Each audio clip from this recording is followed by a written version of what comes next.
learning theories means how learner learns knowledge, a skill through observation, process and details. अधिगम सिद्धांत में मुख्य रूप से सूचनाओं को ग्रहण करने, प्रक्रिया करने और धारण करने से होता है. Learning theories describes how learners observe, process and retain knowledge during learning. तो अधिगम के सिद्धांत में हम लोगों ने बिहेवियरिस्टिक अधिगम सिद्धांत, बिहेवियरिस्टिक लर्निंग थियरी, व्यवहारवादी अधिगम सिद्धांत पढ़ रहे हैं. उस व्यवहारवादी में हम लोगों ने we read Thorndike's trial and error theory. E L Thorndike के प्रयत्न एवं त्रुटि का सिद्धांत हमने पढ़ा. हमने क्या पढ़ा? ईएल थॉर्नडाइक का, ईएल थॉर्नडाइक का हमने पढ़ा ट्रायल एंड एरर, प्रयत्न एवं त्रुटि. ध्यान दीजिएगा. तो इस प्रयत्न एवं त्रुटि में कहा कि this learning theory involves trial and error. According to this theory, learning is not insightful. It is a incremental. It is not mediated by ideas. It is direct. लेकिन इस प्रयत्न एवं त्रुटि के सिद्धांत में ईएल थॉर्नडाइक साहब ने विशेष रूप से जो बातें की, जो प्रिंसिपल्स की बात की, जो इंपॉर्टेंट टर्म्स की बात की, वो मैंने बताया आपको. D G B R C S F, ये मेनोनिमिक है. और ये मैंने उस वीडियो में इसलिए नहीं बताया, अब आपको याद करना बहुत ही आसान हो जाएगा. ध्यान दीजिएगा. D for drive, G for goal, B for block, R for random movement, random movement, C for chance success, है ना, S for selection of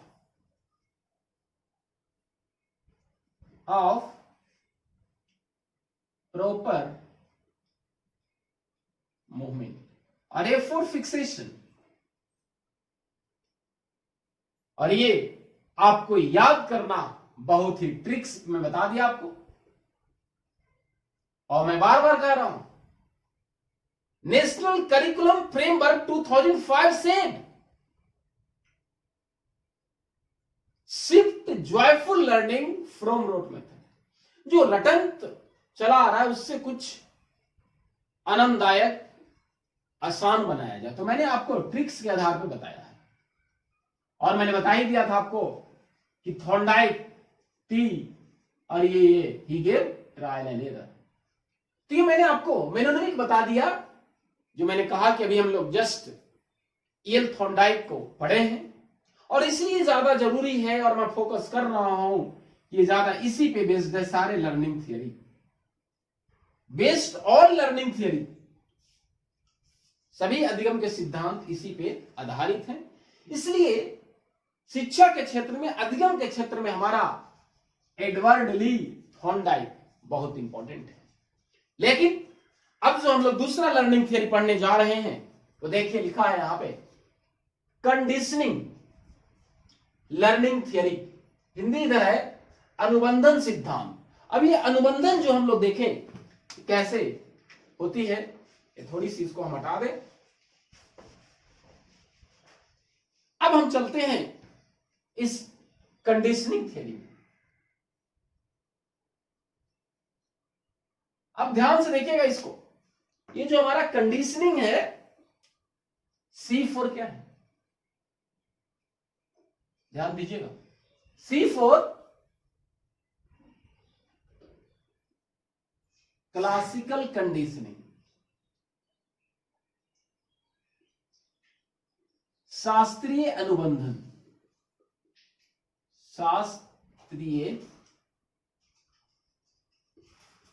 अनुबंधन, clear है। अब ये O है, दूसरा O4 क्या है, ध्यान दीजिएगा। अनुबंधन सिद्धांत आपको रखना नहीं है, C4 क्लासिकल कंडीशनिंग, O4 ध्यान दीजिए ऑपरेंट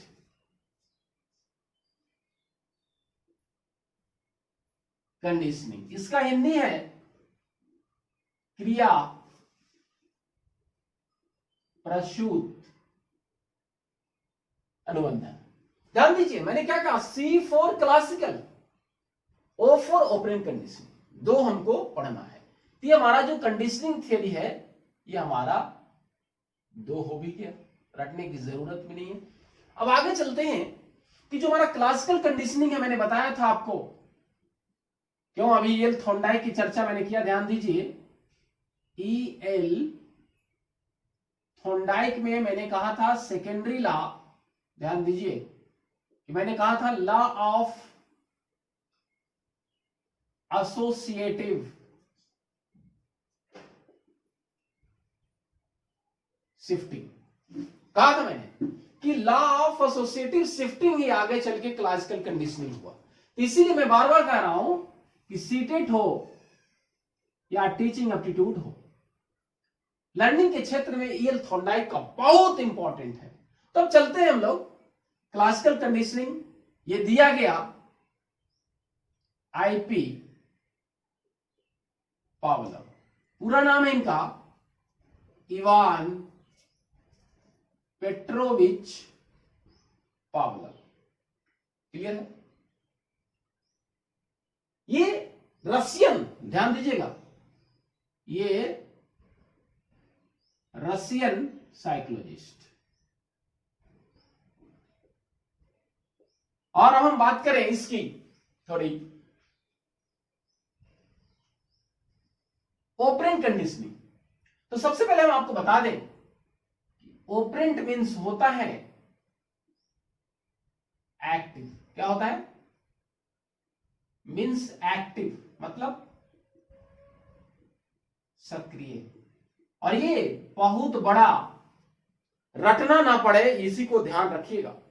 ऑपरेंट मीन्स मतलब क्या कहा, एक्टिव सक्रिय रखने की बात है। ये दिया गया बीएफ स्किनर के द्वारा, बरहस फ्रेडरिक स्किनर। अब हमने आपको बता दिया कि ये आईपी पावलोव के द्वारा दिया गया, ये बीएफ स्किनर के द्वारा दिया गया। और मैंने कहा कि इस अधिगम के अनुबंधन सिद्धांत दो तरह का, शास्त्रीय अनुबंधन, क्रिया प्रसूत अनुबंधन। अब यहां पे दूसरी बात जो मैं बताने जा रहा हूं बहुत इंपॉर्टेंट है। पी जो आपका है, ये पावलोव का पी जो आपका है, इसी से इंपॉर्टेंट टर्म मैं निकाल रहा हूं, पैसिव, निष्क्रिय। अब समझिए इसको, मैं बता रहा हूं कैसे, अभी आपको समझ में आ जाएगा। ये हम बता रहे हैं इसलिए जैसे एक्सपेरिमेंट ज्यादा फोकस नहीं करना, याद करना, लेकिन फिर भी ये एक्सपेरिमेंट में डॉग को स्लेवरी ग्लैंड से क्यों बांधा गया था, कनेक्ट किया गया था। तो ध्यान दीजिए, इस एक्सपेरिमेंट में आईपी पावलर ने उस डॉग को स्थिर रखा है, दैट इज ए पैसिव। ध्यान दीजिएगा, मैं बता रहा हूं, पैसिव रखा है और क्या किया है, घंटी बजाया है, बेल बजाया घंटी, उसके बाद क्या दिया, भोजन दिया। घंटी बजाया, भोजन दिया, तो कहने का मतलब ये जो हमारा सलाइवा निकला, बार बार इसी को दोहराया गया, प्लस प्लस प्लस दोहराया गया, घंटी बजाया गया, भोजन दिया गया, सलाइवा आया, बेल बजाया गया, ये बजाया गया, घंटी बजाया, भोजन दिया। तो एक समय ऐसा आया, ध्यान दीजिए, और ये जो डॉग है आपका आराम से सलाइवरी ग्लैंड से टेस्ट ट्यूब में लगा हुआ है, सलाइवा आ रहा है, मेजर कर लिया जा रहा है। तो ये डॉग स्थिर से आपका एक्सपेरिमेंट में खड़ा है, मैं भी बता रहा हूं इसको। एक समय ऐसा आया, अनुबंधन, कंडीशनिंग, दैट इज इंपॉर्टेंट, इसे कंडीशनिंग थियरी भी कहा जाता है, कॉल्ड कंडीशनिंग थियरी। अनुबंधन का सिद्धांत भी कहते हैं, क्यों? क्योंकि in this theory conditioning is important. अनुबंधन बनाना है, कैसे अनुबंधन बनाना है? जैसे यहां पे बताया गया कि डॉग है, घंटी बजाएगा, भोजन देगा, सलाइवा आया, तो मैं वही बता रहा हूं कि इसको बार बार दोहराया गया, लेकिन एक ऐसा समय आया कि केवल ये हमारा घंटी बजाया गया, केवल घंटी बजाया गया और भोजन नहीं दिया गया। घंटी बजाया गया, भोजन नहीं देने के बाद भी सलाइवा आ गया। समझिए इसी को, यही इंपॉर्टेंट बात है। ये जो हमारा घंटे हुआ, ये आपका आर्टिफिशियल स्टिमुलस, यही इंपॉर्टेंट है। दूसरी बात जो मैं कह रहा हूं, स्टिमुलस, कि यहां पे बालक निष्क्रिय है क्लासरूम में, उसे स्टिमुलस देना है, उद्दीपन देना है कि वो बच्चा रिस्पॉन्स करे। तो इसलिए ये आर्टिफिशियल स्टिमुलस है और ये हमारा क्या होगा, नेचुरल भोजन। ठीक है, ये कह सकते हैं, ये क्या कर सकते हैं, ये आर्टिफिशियल बनावटी, इसको प्राकृतिक कहते हैं। तो अब ये जो हमारा यहां पे क्या आया, प्रतिक्रिया या अनुक्रिया आया। तो यहां पे मैं बार बार कह रहा हूं, यहां पे इस डॉग को क्या किया गया, निष्क्रिय रखा गया, यही ध्यान देना है। तो इसी तरह से अगर दोनों लर्निंग थियरी में बात किया जाए तो शास्त्रीय अनुबंधन में अधिगमकर्ता को सक्रिय रखा गया है, लेकिन यहां पे निष्क्रिय रखा गया है, और यहां पे सक्रिय रखा गया। तो अब हम आपको यहां पे बताते हैं इंपॉर्टेंट बात, लेकिन अब वहां पे थोड़ा चलते हैं। अब ये जो सबसे बड़ी इंपॉर्टेंट सवाल आती है वो देख लीजिए, ध्यान दीजिए कि हमारे आईपी पावलर जो है, इवान पेट्रोविच पावलर, ही गोट नोबेल प्राइज। ये थोड़ा सा ध्यान दीजिए, ही गोट नोबेल प्राइज इन 1904, 1904 में। लेकिन अब आप सवाल उठता है कि साइकोलॉजी में नोबेल प्राइज नहीं मिलता है, ध्यान दीजिएगा। ही गोट नोबेल प्राइज इन फिजियोलॉजी,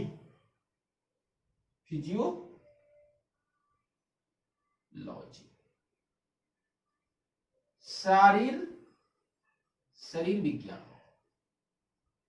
ध्यान दीजिएगा, इनको नोबेल प्राइज मिला था फिजियोलॉजी में। तो ये जो इनका एक्सपेरिमेंट था फिजियोलॉजी ऑफ डाइजेशन पे, तो एक बात बहुत इंपॉर्टेंट है, ध्यान रखिएगा कि हमारे आईपी पावलर को नोबेल प्राइज मिला था कब, 1904 में, मनोविज्ञान में नहीं, फिजियोलॉजी में, शारीरिक मनोविज्ञान में।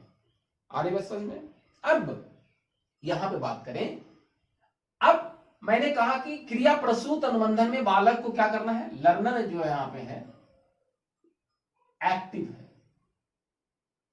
सक्रिय। यहां पे आपको एक्सपेरिमेंट जो हमारा है वो रैट है, चूहा है, और एक और कबूतर भी है। तब इस चूहे को पजल बॉक्स में बंद किया गया। और ध्यान दीजिएगा, पजल बॉक्स बाद में स्किनर साहब के चेले ने इनको स्किनर बॉक्स का नाम दे दिया था। ध्यान दीजिएगा,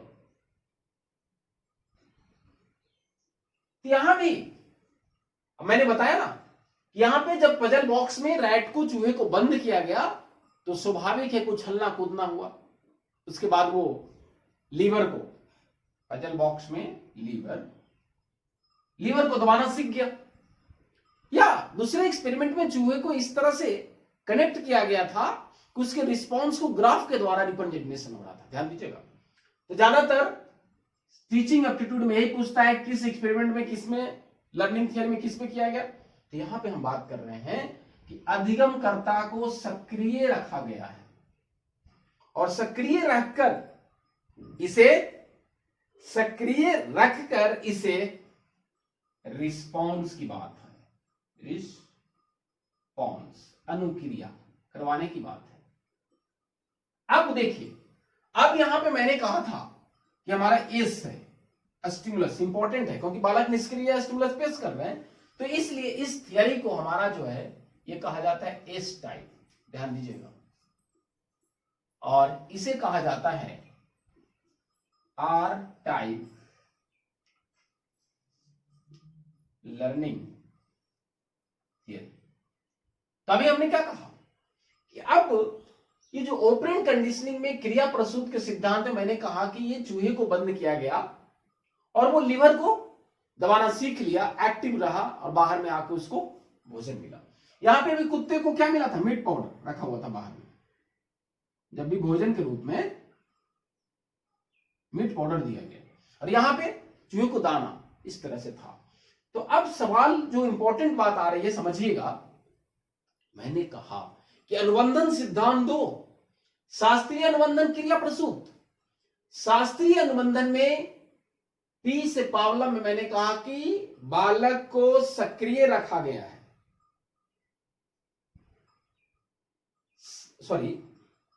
बालक को निष्क्रिय रखा गया है। पैसिव, तो निष्क्रिय रखा गया तो ये सक्रिय कैसे होगा? रिस्पॉन्स कैसे करेगा? निष्क्रिय रखा गया है तो यहां पे उसको स्टिमुलस दिया जाएगा, उद्दीपन, इसीलिए इसको एस टाइप कहा गया। ओपरेंट कंडीशनिंग में ओ फॉर ओपरेंट, ओपरेंट का मतलब ही सक्रिय होता है, तो इसमें अधिगमकर्ता को सक्रिय रखकर रिस्पॉन्स कराने की बात है। तो एक्सपेरिमेंट में चूहा था, मैंने कहा कि पजल बॉक्स को बाद में स्किनर बॉक्स कहा गया, ठीक है। अब ये दोनों पे प्रयोग किया गया, कबूतर पे भी और चूहे पे भी। आगे इसके एक्सपेरिमेंट पे चर्चा करें हम लोग। अब बात करें हम H1, R1, H2 और R2। ये जो हमारा S1 है, यहां पे मैंने कहा कि जो भोजन दिया गया ये हमारा नेचुरल स्टिमुलस है, ठीक है। और ये जो हमारा यहां पे बेल, घंटी, ये हमारा आर्टिफिशियल स्टिमुलस, और ये हमारा रिस्पॉन्स हुआ, तो क्या हुआ? Natural response. अब बात देखिए, यहां पे ऐसे चलेगी, है ना। अब यहां पे जो बात आएगी, देखिए ध्यान से समझिए,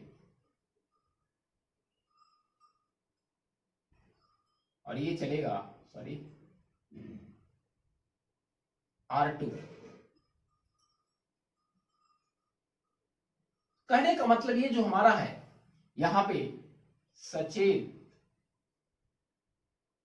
अधिगम के लिए, या कह सकते हैं प्रतिक्रिया। अब समझिए इसको, इसी से हम लोग आगे समझेंगे कि हमारा, मैंने क्या कहा कि घंटी बजाया गया और ये भोजन देने की बात आई, घंटी बजाया गया, मैं बार बार कह रहा हूं, यहां पे घंटी बजाया जा रहा है, भोजन दिया गया और क्या आया, सलाइवा आया। ये बार बार दोहराया गया, बार बार दोहराया गया।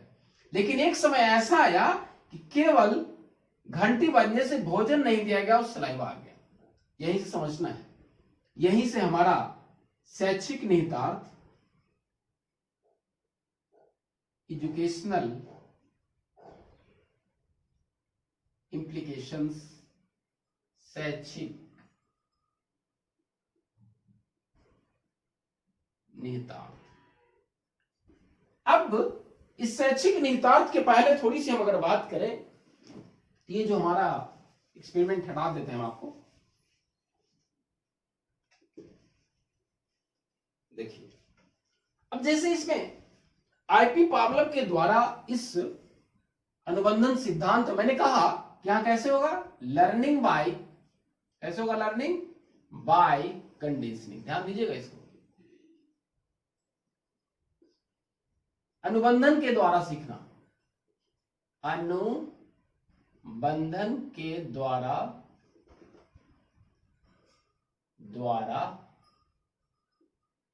अधिगम। अब इस अनुबंधन में जो कुछ सिद्धांत की बात कही गई, अब ध्यान से समझिएगा उसको। क्या किया गया, पहला कहा गया कि बालक निष्क्रिय पैसिव खड़ा है, बार बार स्टिमुलस देने से क्या होगा, वो एक्साइटेशन होगा। सबसे बड़ी चीज ध्यान दीजिए, पहला बात इन्होंने कहा कि उत्तेजना, ठीक। ई देन दोबारा भी ध्यान दीजिएगा, इधर कोडवर्ड है ई हो गया। यहां पे है एक टेंशन, बिलोप। अब यहां पे बिलोप क्या बात आई कि अगर मैंने अभी कहा कि घंटी बजाया गया, भोजन दिया गया, सलाइवा आया, तो ये कुछ ही समय तक, मैंने कहा था कि घंटी बजाया, केवल घंटी बजाने से ही सलाइवा आ गया, लेकिन ये ज्यादा देर तक नहीं चलेगा। उसको पता हो जाएगा कि घंटी बजाने के बाद भोजन नहीं दिया जा रहा है, तो क्या हो जाएगा, वहां पे हमारा जो रिस्पॉन्स है वो क्या हो जाएगा, विलोप हो जाएगा, खत्म हो जाएगा। लेकिन जैसे ही खत्म होगा फिर से स्टिमुलस प्रेजेंट किया जाएगा, तो क्या हो जाएगा, फिर स्पॉन्टेनियस रिकवरी। इस स्पॉन्टेनियस रिकवरी मतलब फिर अचानक आ जाएगी, ठीक है। उसके बाद कहा गया स्टिमुलस, ध्यान दीजिएगा, जनरलाइजेशन। अब इसमें क्या है, उद्दीपन सामान्यीकरण में क्या है कि बार बार उस बालक के सामने स्टिमुलस प्रेजेंट करने से वो सामान्यीकरण कर लेता है कि अधिगम ऐसा ही होता है, ठीक है। उसके बाद फिर है, देखिए ये हमारा एस है, ये भी एस है, और फिर यहां पे भी एस आ रहा है, स्टिमुलस डिस्क्रिमिनेशन। अब ये विभेद की बात है। अब यहां पे वो बालक सीख रहा है कि कौन से रिस्पॉन्स से हमारा लर्निंग हो रहा है, कौन से नहीं हो रहा है, ये भी डिस्क्रिमिनेट करना सीख गया, अंतर करना सीख गया। लेकिन जो सबसे बड़ी बात आगे भी है, रीइंफोर्समेंट। ध्यान दीजिएगा, पुनर्बलन। और मैंने कहा है कि पुनर्बलन जो शब्द है वो सबसे पहले प्रयोग किया गया था पावलोव के द्वारा। ध्यान दीजिएगा, रीइंफोर्समेंट थियरी स्किनर के द्वारा। तो ये सारे सिद्धांत बहुत इंपॉर्टेंट है, रटने की जरूरत नहीं है। ई हुआ, ट्रिपल एस आर, और एक आध दो टर्म है लेकिन वो इंपॉर्टेंट ज्यादा नहीं है। तो अब हम आते हैं शैक्षिक निहितार्थ पे। ध्यान दीजिएगा कि बालक को यहां पे निष्क्रिय रखा गया है, यहां पे शैक्षिक निहितार्थ में कहा गया कि इस थियरी के द्वारा, ध्यान दीजिए, बालक में स्नेह, प्यार और घृणा, ध्यान दीजिएगा बहुत इंपॉर्टेंट बात है, ये इसे पैदा किया जा सकता है। कैसे? एक शिक्षक क्लासरूम में पढ़ा रहा है, अगर वो शिक्षक एक विशेष बालक को अगर मजाक उड़ाता है, नहीं पढ़ने पे स्टिमुलस पेश कर रहे हैं, मजाक उड़ा रहे हैं, तो क्या होगा, एक समय में आपसे घृणा करने लगेगा, और आपसे घृणा करने के बाद आप जो पढ़ा रहे हैं वो भी प्रकरण से भी घृणा करने लगता है। तो हमको यहां पे करना क्या है, इस प्रकार से स्टिमुलस पेश करना है कि वहां पे बालक को मजाक नहीं उड़ाना है, उसे पुनर्वलन देने की बात आ रही है, उसे बार बार मौका दिया जाए, धैर्य रखा जाए, चलो फिर से बोलो, चलो फिर से रिस्पॉन्स करो, ये बात है। तो सबसे बड़ी बात है कि बालक में स्नेह प्यार घृणा पैदा किया भी जा सकता है, लेकिन अगर आप ये सारे काम नहीं करेंगे तो ये हम लोग सकारात्मक भी हो सकता है, पॉजिटिव में भी हो सकता है। आ रही बात समझ में? अब जो सबसे बड़ी इस थियरी की बात है, स्टिमुलस स्टिमुलस हम कर रहे हैं उद्दीपन, तो कहा गया कि क्लासरूम में आपको यूज करना है TLM, use of TLM mandatory, आवश्यक है। कहा गया कि एक शिक्षक को शिक्षण सहायक सामग्री ऑडियो विजुअल एड्स की सहायता से पढ़ाया जाना महत्वपूर्ण है। ध्यान दीजिएगा, मैं बात कर रहा हूं सहायक शिक्षण सहायक सामग्री से पढ़ाने से क्या होगा कि बालक बार बार वो देखेगा और उसमें कॉग्निटिव मैप बन जाएगा। उसमें अगर बालक को उदाहरण बिल्ली, सी फॉर कैट बताना आपको, तो बिल्ली अगर वो पिक्चर रहेगी स्टिमुलस के रूप में तो वो ज्यादा सीखेगा। इसीलिए कहा गया, इस सिद्धांत ने कहा शैक्षिक निहितार्थ में कि एक शिक्षक को क्लासरूम में शिक्षण सहायक सामग्री से पढ़ाना अनिवार्य है, और उसके द्वारा ही हमारा बंधन मजबूत होगा और वो ज्यादा सीखेगा, अधिगम होगा। जैसे डाइजेस्टिव सिस्टम पढ़ाना है, पाचन तंत्र का पिक्चर होगा, रिस्पायरेटरी सिस्टम होगा तो उसका पिक्चर बनाना होगा। अब आगे चलते हैं, उसके बाद है हैबिट्स, इंटरेस्ट, एटीट्यूड, ये आदत का भी निर्माण इस अधिगम सिद्धांत के द्वारा किया जा सकता है। खराब आदत पड़ी हुई है, बार बार उसमें कराएंगे, नहीं ऐसे करो, ये गलती क्या फिर से लिखो, नहीं गलती क्या फिर से लिखो, बार बार उसमें कराएंगे तो वो हम उसमें अच्छी आदतों का भी निर्माण किया जा सकता है। और दूसरी जो सबसे बड़ी इंपॉर्टेंट एक बात है, इस शास्त्रीय अनुबंधन के द्वारा डर खत्म किया जाता है, डर को खत्म किया जाता है। अब कैसे? जैसे हाइड्रोफोबिया है, जिसको जल से पानी से डर लगता है, तो क्या करेंगे, उसके सामने स्टिमुलस, पानी को नजदीक ले जाएंगे, पानी के नजदीक ले जाएंगे, बार बार ले जाएंगे, नहीं ऐसा कुछ नहीं है, तो क्या होगा, उससे डर खत्म हो जाएगा। तो ये मैंने कहा कि हमारा अनुबंधन सिद्धांत का ये हमारा शैक्षिक निहितार्थ हुआ, यही सबसे ज्यादा इंपॉर्टेंट है। चलिए अब हम यहां पे आते हैं, तो स्किनर में क्रिया प्रसूत के सिद्धांत में क्या कहा गया, बालक को सक्रिय रखने की बात है, ठीक है। अब यहां पे अंतर देखा जाए तो जो भी रिस्पॉन्स कराने की बात है, और यही इसलिए मैंने कहा था कि इसके कहा जाता है आर टाइप थियरी कहा जाता है, आर टाइप थियरी। और सबसे इसकी विशेषता है ये सक्रिय रखने की बात कर रहा है। तब चलिए, सक्रिय रखने की बात है तो यहां पे क्या होगा, बालक ज्यादा सीख पाता है।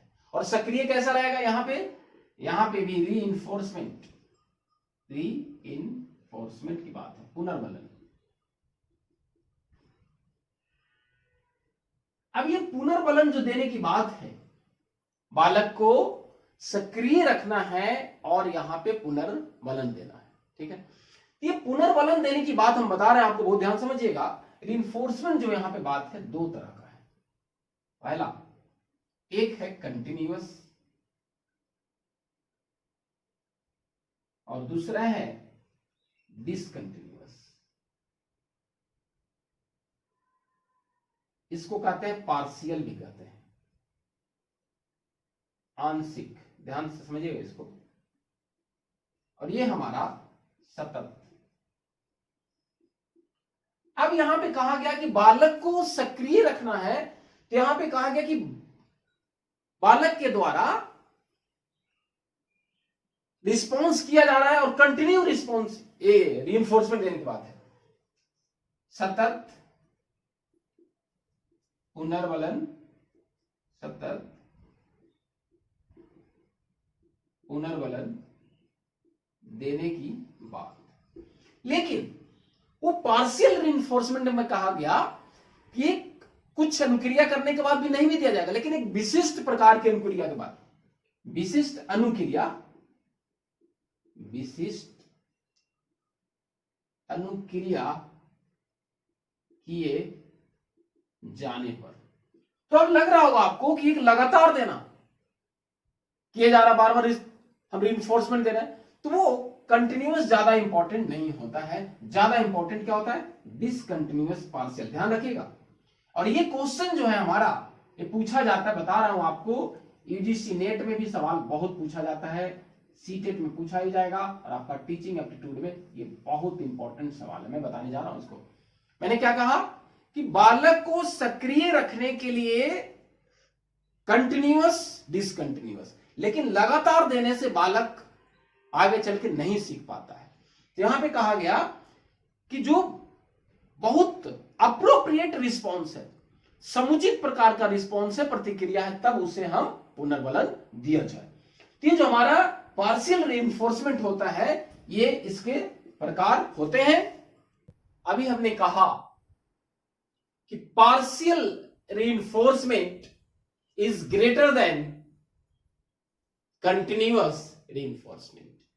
आंशिक पुनर्वलन सतत पुनर्वलन से ज्यादा प्रभावी है, यह ध्यान रखिएगा, बहुत इंपॉर्टेंट बात है।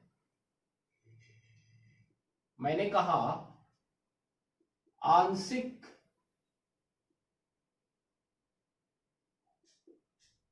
पुनर्वलन सतत से ज्यादा प्रभावी है। तो अब यही हम बता रहे हैं आपको, he gave schedule of reinforcement, schedule of reinforcement, पुनर्वलन की अनुसूची। और ये इतना इंपॉर्टेंट है, मैं बता रहा हूं कि यहां तो है ही, ये आपका यूजीसी नेट एजुकेशन में और आपका टीचिंग एप्टीट्यूड तो है, ध्यान से समझिएगा इसको। तो शेड्यूल और रीइंफोर्समेंट में मैंने क्या कहा, एक तो हमारा कंटिन्यूअस हो गया, ये तो हम आपको बता ही दिए, कंटिन्यूअस सतत। लेकिन ये ज्यादा इंपॉर्टेंट नहीं है, ज्यादा इंपॉर्टेंट कौन है? ये जो हम बात कर रहे हैं पार्शियल की, ध्यान दीजिएगा इसको, पार्शियल रीइंफोर्समेंट, आंशिक। तब यहां पे समझिए क्या क्या बात है, बहुत इंपॉर्टेंट बता रहा हूं आपको। तो यहां पे दो टर्म है, फिक्स्ड, पहले शब्द समझ लीजिए। फिक्स्ड का मतलब क्या हुआ कि एक निश्चित है कि जो रीइंफोर्समेंट देना है, मान के चलिए 5 मिनट में देना है, तो फिक्स 10 15, मतलब ये फिक्स है 5 मिनट में देना है, ये फिक्स हो गया। दूसरा वर्ड अगर हम देखें आपको, वेरिएबल समझिए, समझिए ध्यान से। पहले वेरिएबल, ये मतलब वेरी करेगा, हो सकता है 5 मिनट में दिए तो ये 8 मिनट में दे सकते हैं, 15 मिनट में दे सकते हैं, 18 मिनट में दे सकते हैं। मैं बता रहा हूं पहले कि आप इस शब्द को समझ लीजिए। पहले फिक्स का मतलब क्या कहा कि जो आपको पुनर्वलन देना है फिक्स है, 5 10 15, तो अगला हम 20 मिनट में देंगे। लेकिन यहां पे वेरिएबल वेरी करता है, तो कभी 5 दिए, कभी 8 दिए, 15 दिए, ठीक है। फिक्स का मतलब आपको समझ में आ गया होगा। अब हम आगे समझाते हैं इंटरवल का मतलब, समझिएगा इसको। हिंदी तो अंतराल होता है, लेकिन हिंदी पे मत चाहिए। इंटरवल क्या कह रहा है? शब्द से साफ है कि एक अंतराल पे हमको रीइंफोर्समेंट देना है। यहां पे फिक्स्ड है, यहां पे इंटरवल है, अंतराल पे। तो कहने का मतलब ध्यान से समझिए, यहां पे इंपॉर्टेंस जो है समय का है, यही हमको आपको बता रहे हैं। और ये समझ में आ जाएगा तभी आपको समझ में आएगा, तभी आप सवाल कर पाएंगे। देखिएगा, इंटरवल में हमने क्या कहा, समय का महत्व है, समय का महत्व। अभी आपको पता चलेगा कि इंपॉर्टेंट क्या। और दूसरी जो हम बात कर रहे हैं, एक है रेशियो। ये हमारा ये जो अनुपात है, इसमें महत्व है रिस्पॉन्स का, प्रतिक्रिया। अब देखिए, फिक्स वेरिएबल कौन इंपॉर्टेंट है अगर इसमें दोनों देखा जाए तो, क्योंकि वेरी करेगा ये। अगर इंटरवल और रेशियो में बात करें हम, तो ये कह रहा है कि समय का यहां पे इंपॉर्टेंट दिया जाता है। जैसे मैंने अभी कहा था ना, 5 मिनट, 10 मिनट, 15 मिनट, भाई फिक्स हो गया, 15 मिनट हो गया, चलो रीइंफोर्समेंट दे दो। लेकिन रेशियो में बात कर रहा है कि जो सबसे बड़ी इंपॉर्टेंट है वो क्या है, रिस्पॉन्स की। कि जब तक उसका सही रिस्पॉन्स नहीं आएगा, अनुक्रिया सही नहीं आएगा, तब तक रिस्पॉन्स नहीं देना है। अब आपको पता चल जाएगा कौन ग्रेट है, तो ये ग्रेट है। अब देखिए, बहुत ही हम सिंपल फॉर्मूला से बता दे रहे हैं और आपको पता चल जाएगा कि कितने प्रकार हैं इसको। ठीक है, चलिए यहां आइए। फिक्स्ड है हमारा आई आर, ठीक है, आ रही बात समझ में। तो आप जोड़िए इसको, क्या कहा होगा, फिक्स्ड इंटरवल, और फिर क्या होगा, फिक्स्ड रेशियो। ठीक है, ये 2 हो गया। अब आगे चलते हैं, v, ये भी आई आ रहा है, तो क्या होगा, वेरिएबल इंटरवल, और फिर क्या हुआ, वेरिएबल रेशियो, 3, 4। तब आपको पता चल गया होगा कि हमारा जो पार्शियल रीइंफोर्समेंट कितना हुआ, टाइप्स इसका 4। अब यही सवाल जो है, ये हम आपको बता रहे हैं, यूजीसी नेट में पूछता है और सीटेट में बहुत इंपॉर्टेंट है। कैसे पूछता है कि चारों रीइंफोर्समेंट में सबसे ज्यादा चारों में कैसे हायरार्की होगा, कौन इसके बाद कौन होगा। तब सोचिए कौन सा ज्यादा हो सकता है। अभी मैंने क्या कहा था कि फिक्स्ड और वेरिएबल में ये इंपॉर्टेंट है, वेरी। इसमें मैंने कहा था इंटरवल में, क्योंकि ये समय का इंपॉर्टेंट देता है, ये प्रतिक्रिया का इंपॉर्टेंट देता है। तो सबसे पहले आप यहां पे सोचिए कौन सा हो सकता है। कि तो यहां पे देखिए, वेरिएबल इंपॉर्टेंट है और रेशियो भी मैंने कहा था। तो अगर हम पहले रखें वी आर को, देख लेते हैं पहले, इसके बाद फिर आर किस में है, फिक्स्ड। चलिए, ये दोनों रेशियो आ गया। अब हमको लाना है इंटरवल। तो सोचिए कि फिक्स्ड इंटरवल और वेरिएबल इंटरवल, ये दोनों कौन इंपॉर्टेंट होगा, क्योंकि वेरिएबल इंपॉर्टेंट है, ये हमारा वेरिएबल इंटरवल आएगा। अब वेरिएबल इंटरवल आएगा तो क्या आएगा, फिर फिक्स्ड इंटरवल। ये आपको मैं बताया, ये बहुत आसानी से समझ में आएगा। और यही ऑप्शंस में रहेगा कि एक शिक्षक को पुनर्बलन कैसे देना चाहिए। ये बहुत इंपॉर्टेंट है, हम कह नहीं सकते कि कितना इंपॉर्टेंट है। और मैं बता रहा हूं आपको कि ये मैंने आपको इस तरह से बता दिया, रटना नहीं पड़ेगा। और मैं बता रहा हूं कि बहुत सारे यूजीसी नेट एजुकेशन में देने जाते हैं, उनको ये पता ही नहीं है कि कौन सा रीइंफोर्समेंट कैसे देना है। तो ये आपको समझ में आ जाना चाहिए, क्योंकि मैंने बता दिया। क्या मैंने कहा कि सबसे पहले वेरिएबल रेशियो है, फिर फिक्स्ड रेशियो है, उसके बाद वेरिएबल इंटरवल, उसके बाद ये हमारा क्या कह सकते हैं इसको, पदानुक्रम है, हायरार्की। ये ऐसे है। इसलिए बहुत ये सवाल पूछता है, मैं बता रहा हूं बहुत इंपॉर्टेंट है। हम इसके एजुकेशनल इम्प्लीकेशन, एजुकेशनल इम्प्लीकेशंस, शैक्षिक निहितार्थ, शैक्षिक निहितार्थ। तो सबसे पहली बात यहां पे ये आती है कि जिस प्रकार से, जैसे हमने कहा था ना कि यहां पे जो हमारा क्लासिकल कंडीशनिंग था, यहां पे कह रहा है कि पनिशमेंट को भूल जाना है, दंड को, लेकिन यहां पे कह रहा है कि वांछित अनुक्रिया में दंड का कोई स्थान नहीं है। मतलब निगेटिव रीइंफोर्समेंट का प्रयोग नहीं करना है, निगेटिव रीइंफोर्समेंट का प्रयोग नहीं करना है ना। चलिए दूसरी बात कि बालक को सक्रिय रह के आप बिहेवियर मॉडिफिकेशन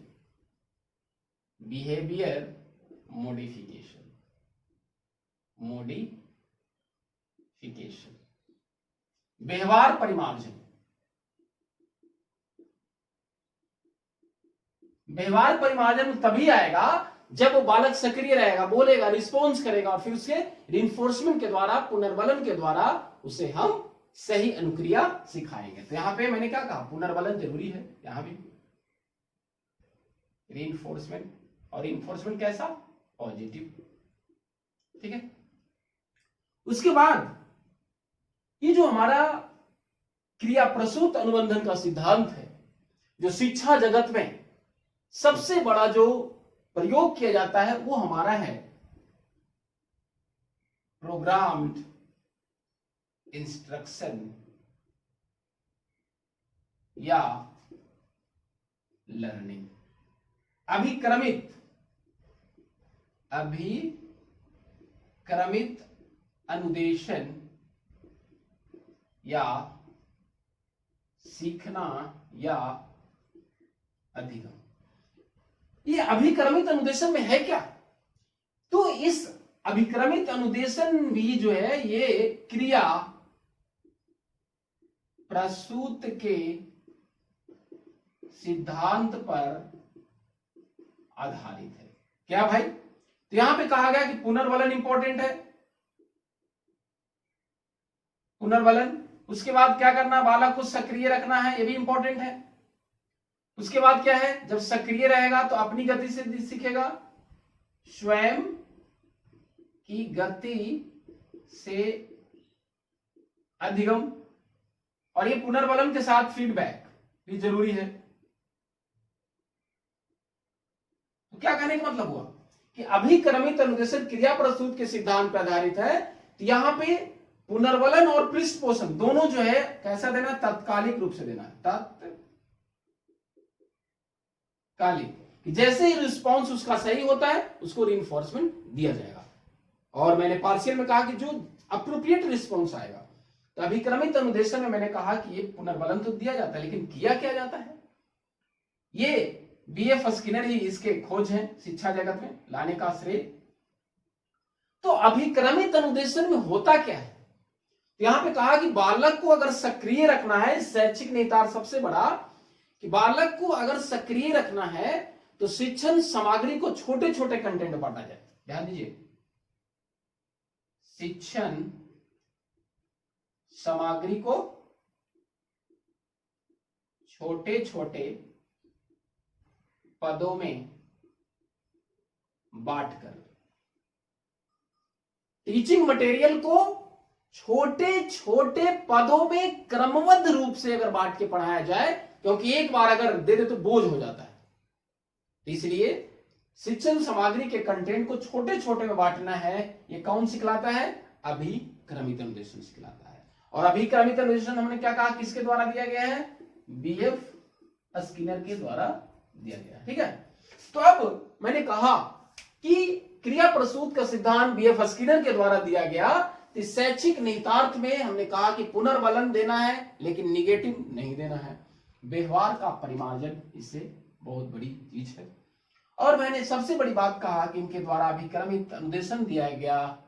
अभिक्रमित अनुदेशन से अभिप्राय शिक्षण सामग्री को छोटे छोटे पदों में बांटकर पढ़ाया जाता है, और इसमें ध्यान रखा जाता है क्या, पुनर्बलन, पृष्ठपोषण और बालक अपनी स्वयं की गति से सीखता है। और दूसरी बात जो मैंने कहा, बार बार हम कह रहे हैं कि एक्टिव रिस्पॉन्डिंग, यहां पे सबसे बड़ी बात है एक्टिव रिस्पॉन्डिंग, सक्रिय अनुक्रिया।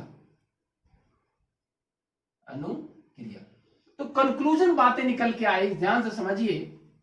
कंक्लूजन में बातें आई कि हमारा पावलव था, ये स्किनर था। यहां पे बालक को एक्टिव रखा गया, यहां पे बालक को पैसिव रखा गया। यही आपको ध्यान देना है, याद रखना है। तो हम लोगों ने आज आईपी पावलव के द्वारा दिया गया क्लासिकल कंडीशनिंग और बीएफ स्किनर के द्वारा दिया गया ओपरेंट कंडीशनिंग, दोनों को हमने कंपैरेटिव स्टडी किया। धन्यवाद।